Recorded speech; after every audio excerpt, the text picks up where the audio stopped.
گوش جی مکران مام یلان بات مدام ایش و گلان هنچو که صد برگین گلان گو ناز و کهیب کنگلان پرواه مباتی بلبلان زهرچون به دریا چنگلان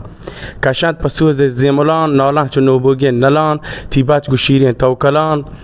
جوش و خروش و ولولان کلی مدار گو همبلان برا هندگی هم گنگلان.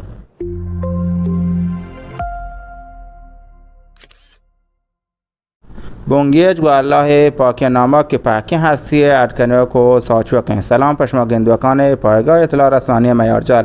ما مراد کردیم شهرستان نیکشهر یا جوان و حزمکار و جویای نامی گواهی کام که گپ هوار بکنه سوج ساری بگیره گما هو رو همراه بی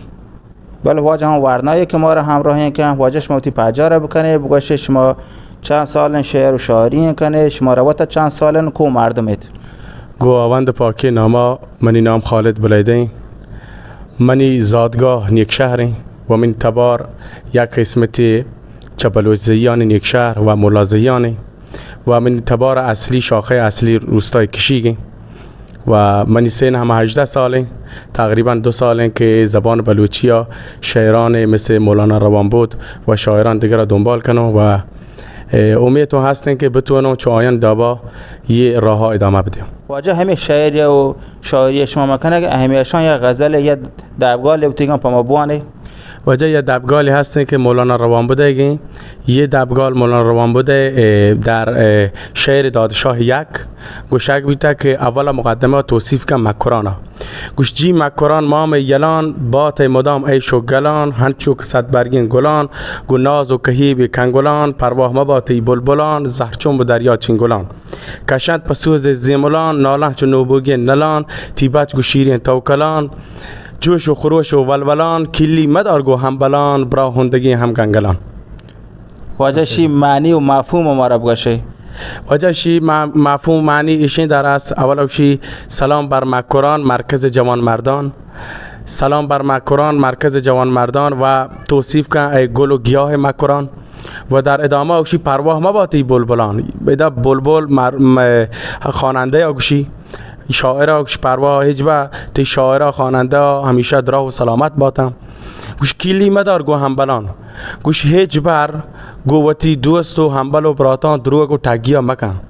پداکشی برا هندگی هم گنگلان برا هندگی هم گنگلان معنی ایشین که گوشی که گووتی آشنایان و تی هم لیبیان ها تگی و دروگا مکن چون درستان گورا یاد دابا بیشی معنی ایشین چون دو بیتی آرتا دوین یک معنی ده چون مثلا یک دوست صمیمی یک دوست معمولی دا گوشگین یعنی گوشی گو درستان یاد دابی بی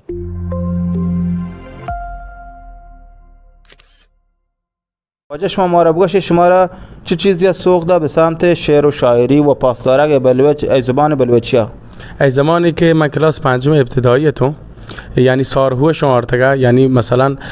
متوجه بیتگتون که زبان بلوچیا شعر و شاعری و شامپک هستن چون من زمانی که اول ابتدایی تو مثلا متوجه نبیتون که زبان بلوچی هم هستن یعنی زبان بلوچی شاید مثلا در موسیقی پاپ و هشکوتا بله مثلا آب طور کلی متوجه نمیتون که زبان بلوچی کتاب هستن یا یادگاری هستن مثلا سعدی بلوچستانی هستن مثل مولانا روانبود و ای زمانی که من دیک من په کتابا مطالعه کنگن و شعر وانگن و اولی شعری که مثلا من پتا برای مقدمه من گوشی که اگر لوٹ زبان بلوچی یاد بگیره چون که تا زمانی که وقتی که اولا کارتوکا کم که سخته یا کار پتا بله وقتی که راه پر رند شیرین بی و آرامش دا و زمانی که ما عاد کنم بلوچی شعر توکا اولی شعر شیعه که من پتا من یادا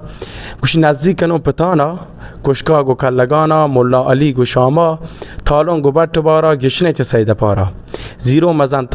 مزنتوار معنی ایدا توپنگ برنه زیرو مزنتوارا سر کپایی حسارا سیدان چراغ جاها سید چرند تو چارند لم گوش دارن شکاری تیران گچین تو چارید یه رکن کراری دستا زد شهاری گرند کمونی هزاری شگور رو بونی هلار کن سایگ بزین کلیر کن گوشتا بجن بنو بر هم سایگ مبکر من نتوراج شمی آهری کلو پیغام پا ورنام شمی بلوچن ورنام پا شمی حمله بان چیه من کلا و پیغامش اینه که همادا با شما زبان پارسی پاس داشته، زبان بلوچی هم در کنار آی پاس بداره. اگر گرچه ما شما را اول کار کم که سخته، ولی اگر شما کم که همت بکنه، که همت مردان مدد خدا، اگر شما کم که دیما بره، باور کنه موفق به و یه زبان زیبا شما را آرامش داد. چون یه زبان شما ایما وقتی که متولد بیته به گوش شما زبان بلوچی یاد که شما قلب شما مغز متعلق به زبان بلوچیه. هر وقتی شرطک و طوفان ببیت راج منی، پتر پشت نکن زید گلین راج منی، است امید منی محکم چو البرزا بلی سفر دراج منی. منت